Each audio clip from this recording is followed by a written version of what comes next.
then your heart's going to follow. And so one of the good decisions when it comes to a relationship is to decide to forgive. We don't think that people fall out of love. They fall out of their willingness to forgive each other, because none of us are perfect. And so that means we're all going to need forgiveness at some point. And as far as anger management, yes, there's plenty of courses out there on how to handle anger. But usually, if you are angry in an intimate relationship, it usually means you're upset at somebody else and you're projecting it onto your spouse. Or you have emotional baggage that you're carrying from the homes that you grew up in. For instance, I told you earlier in the interview that my mom was afraid of a lot of things. And as a result, there was a lot of tension between me and my mom.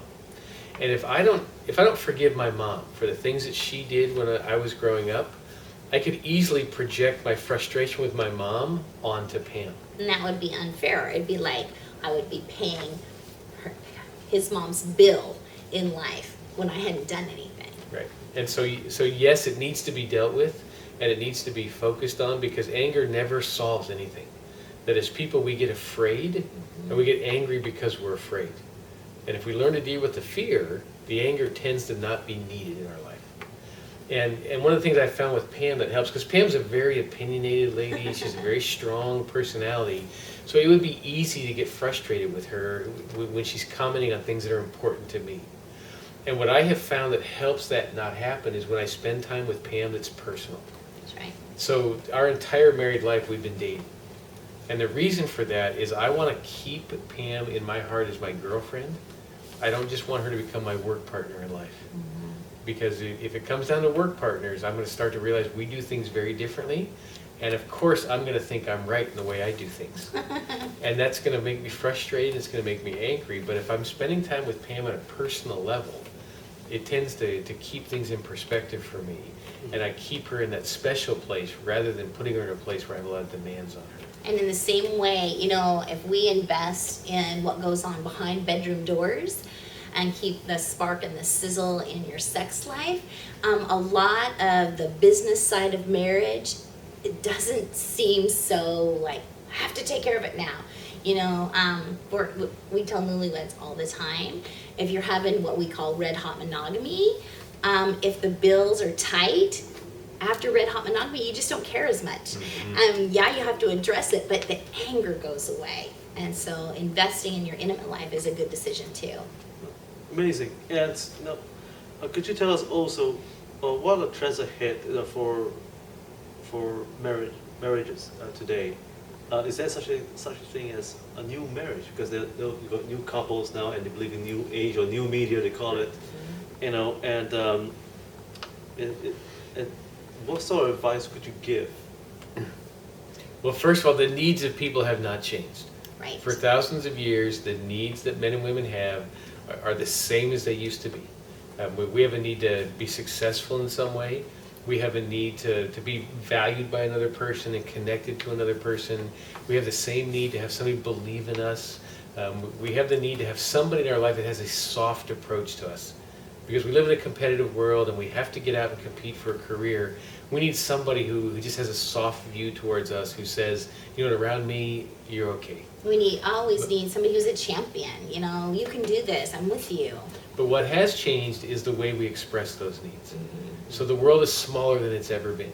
Like when we got married, I couldn't send Pam a text message in the middle of a meeting that says, hey, I know you're busy, but I just want you to know I love you. Couldn't do that years ago. I couldn't post on Facebook that she's the queen of my life. I couldn't send emails. Well, I can use all that now. Pam and I have done a lot of traveling for our career, sometimes together, sometimes apart. Well, when we got married, we couldn't get on Skype in different countries and connect to one another, even though we're thousands of miles away. Or take a video on my hand phone of what I'm experiencing and text it to Bill so he can experience it and stay connected. But yet, right now there's a statistic out there in the States that 80% of all divorces, those people are in a lawyer's office because of Facebook. So what happens is it's a choice. How are you going to use media? Are you going to use it to stay together? Or are you going to use it so that he only sees your back when you're on the keyboard, or she only sees your back when you're on the keyboard, and link up to people from your past and not have good boundaries? And so that's what I would really encourage for couples today, is think through the new tools that are always being developed and ask it, how is this going to be used to protect our marriage, or what are some boundaries or rules that we need to put in place in order for this not to pull us apart. Now, I have received also another question on email as well, and that is for those who are after 40. Oh yeah. And including myself, that is. You look very young. Oh, well, thank you.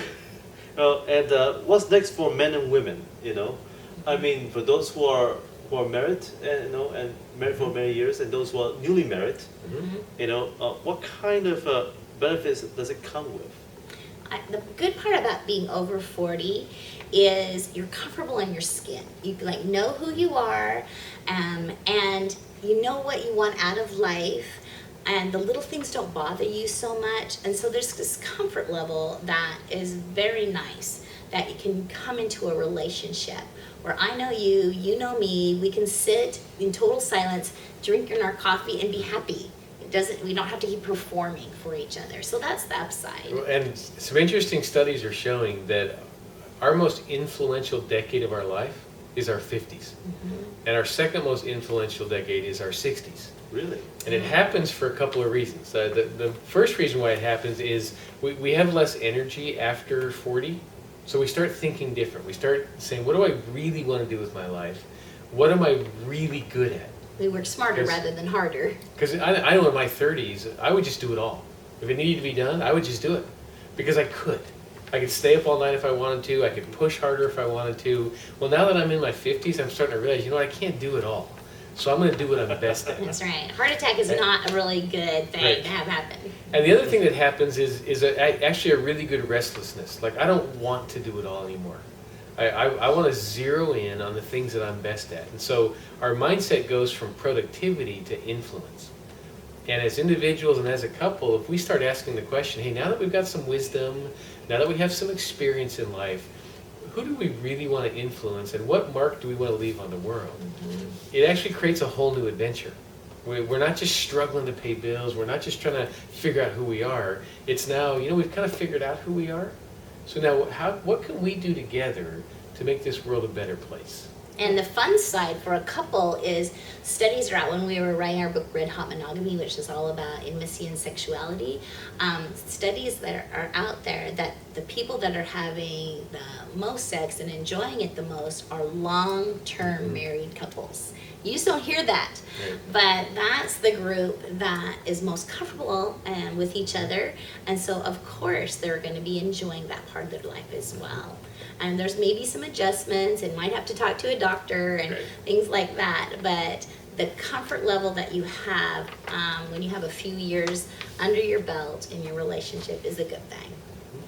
Amazing. And the last two questions that's from our online readers, and do bear with me, and that is, divorce is one subject most men and women do not like to talk about. Right. And however, there's a question that is there a rule of conduct for men and women to do so for justifiable reasons? Right. Because religions do not encourage it, only unless there are exceptions, such as husbands having an affair with their wives, or extreme improper conduct, or they are unable to provide. What is your view and perspective on this issue? This becomes very personal to me because my parents are divorced. And my sweet mom, she hung in there as long as she could until my dad's violence escalated so much that she felt like she needed to separate and take us kids to protect our very lives. It was becoming so volatile at home, Mom thought that at any time Dad might kill us all. And that is definitely a huge turning point in a woman's life or a man's life when they have to make that really tough call. And so when you're protecting the children, it may be necessary to separate And my mom's goal was that she would take us away to a safe place and give my dad an opportunity to get his act together, to get some help for his alcoholism, and then re-engage and get some counseling and rework and start over in the marriage. But instead, my dad just said, oh, it's not my problem, it's all her, and he just married somebody else and repeated the same bad, cycle all over again. And my mom, though, on the other hand, she got personal counseling and she got help, and she ended up in a very happy marriage, and she didn't repeat that cycle of craziness or dysfunction because she looked at herself. And I think that's really the key. If you're in a marriage that's on the rocks, oftentimes we think, fix him, what's wrong with him? Or fix her, what's wrong with her? But the best place to start is, am I doing anything to contribute to what's going on? If we all take personal responsibility, then we can work out almost any problem, even infidelity, because we can look at it and say, let's not repeat this again. How did we get to this place? And how can we never have this happen again? And Robin, we understand that some relationships get very toxic. Like we understand that. But we're not big fans of divorce. Because it hurts. Well, divorce always complicates life. That everybody who's ever been through a divorce, you have added difficulties to your life. You add relationships to your life that are hard to manage. If there's kids involved, you still have to parent with that other individual, even though you're not married now. There often are other adults involved now who come with their opinions, and they come with their ways of influencing your children. And you have half as much money. I mean, it always complicates life. And studies show that couples who hang in there, within 5 years, even couples who are in serious distress, work things out and say, we're happier now than we ever thought we would be. And we have a depth to our relationship now because we worked through the tough issues. But couples that go ahead and get a divorce, the studies that follow them, 5 years later, they are not happier than they were even at the moment of conflict. And so, like in our world, people are just like, this is too much pain, I just want out. Well, out may be just as much pain and just as much complication. And the reality is most people, it isn't 100%, but most people, if they do divorce and get remarried, end up remarrying somebody very similar to the person that they divorced. Huh. And so it really is better when people hang in there and try to figure out a way to work it out. Again, understanding the reality that there are some relationships get so toxic that they don't make it. But in our world, it's too easy to get out of a marriage today. And we have a lot of people running around living very complicated lives now saying, you know what, I wish I'd figured it out. I wish I would have hung in there and worked it out, because this certainly is not any easier. And oftentimes there's resources that you may not even know about that may not need to cost a lot of money. For example, in Singapore, Marriage Central has all kinds of tools to help couples stay together. Our website and many others online, lovewise.com, we have an article about marriage on the rocks. And oftentimes there are resources out there that may, especially online, like even this TV show, that can help people gain some new tools. Because oftentimes, if there's a problem in a relationship, it's like you just don't have enough tools in your toolbox. Bill and I built our house. We hammered it together in Southern California. And if all Bill had was one hammer, not very much of that house would have gotten built. But instead, he has saws, and he has jackhammers, and he has electric drills, and all kinds of tools. The more tools you have, the easier it is to stay in love for a lifetime. And we mentioned earlier that marriage is a matter of the heart. And the heart changes quickly. And so even couples who are in deep distress, they really are one decision away, one breakthrough away from being back in love. And sometimes it feels to couples like we're so far apart. They really aren't. One experience, one encounter, one decision can turn the heart and reconnect them very, very quickly. And we've seen it over and over in the work we do with couples. That because marriage is a matter of the heart, it can change very quickly. One last question before we end the show, and that is, what advice could you give for couples who are not yet married? You could give just 3 pieces of advice, and also another 3 pieces of advice for couples who are already married Mhm. and and want to aspire for a better marriage? Oh, that's great. Enrich their marriage. I'll take the premarital off the bat because we have 2 kids that are married, and one of our sons just got married. So we just went through this giving him advice kind of thing.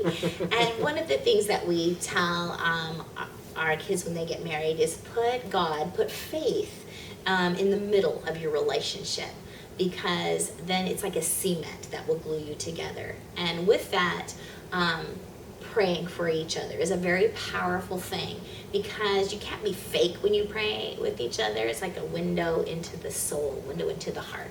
So ask yourself, how can we put faith in our life? And the second one is be positive and affirming. Look for ways every day to be encouraging to that person. And as you look for encouraging things, it will just raise the value of your relationship. And then lastly is get a bunch of really great mentors. Get people like you in your life. How can we get people who are just ahead of us on the road and spend some time with them? And by mentoring, if that sounds intimidating, all you have to do is look for a couple that you respect and say, can we have lunch once a month?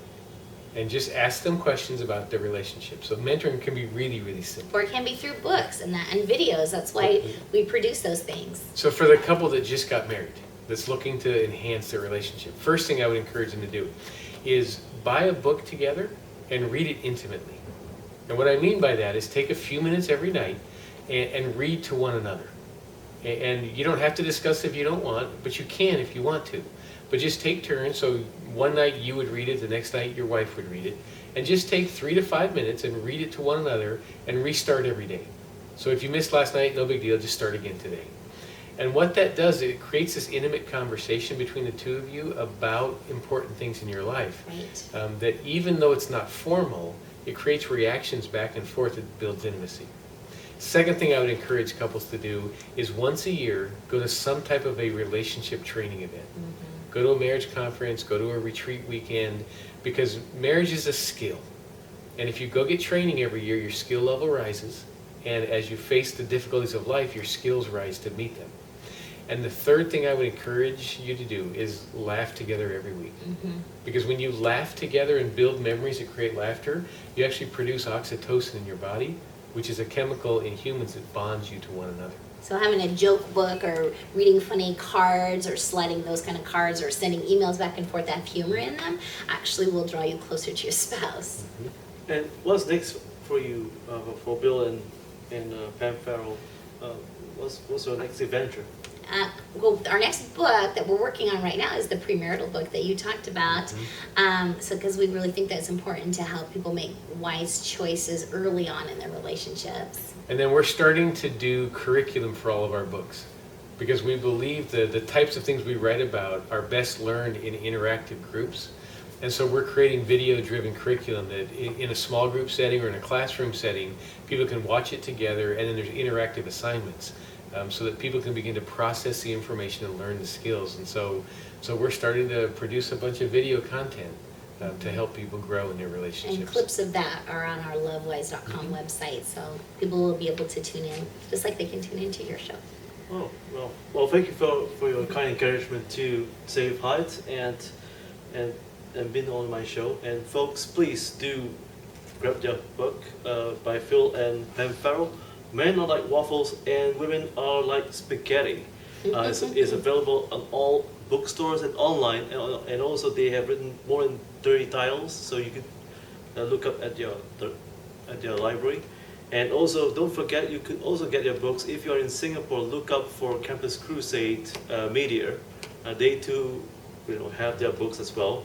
And once again, I'm Robin Steinberg here at the National Critics' Choice Save Hyatt. Thank you for joining me. Thank you. Thanks, Robin. You're welcome. So sorry. Thank you. I know it takes